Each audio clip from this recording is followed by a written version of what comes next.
Ma'am, আমাদের দর্শকদের অনেকে প্রশ্ন করছেন যে টির ব্যবহারে বাচ্চারা মানে যেটা দেখবে সেটা আমরা বিধিনিষেধগুলো বাবা মারা কিভাবে বাচ্চাকে বুঝিয়ে বলতে পারি?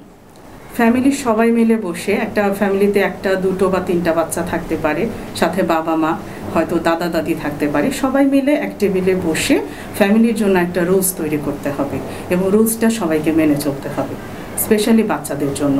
যেমন একটা বাচ্চা, আমি শুরুতেই বলেছি বয়স ভেদে একটা স্ক্রিন টাইম একটা নির্দিষ্ট করা থাকবে, তারা ওই লিমিটেড সময় স্ক্রিন ইউজ করবে। এই স্ক্রিন টাইমের মধ্যে কিন্তু এভরিথিং পড়বে। অনেকে টিভিকে ভেতরে ইনক্লুড করে না, কিন্তু টিভির প্রোগ্রামের ভেতরে ইনক্লুড হবে। TV, computer, laptop, any type of gadget, smartphone, সব কিছু এর ভিতরে ইনক্লুড হবে। সে ওই নির্দিষ্ট সময়ই শুধু দেখতে পারবে স্ক্রিন। এবং তারপর আরেকটা বিষয় আছে, বাচ্চার হাতে কখনোই স্মার্টফোন দেওয়া যাবে না 18 বছর বয়স হওয়ার আগে।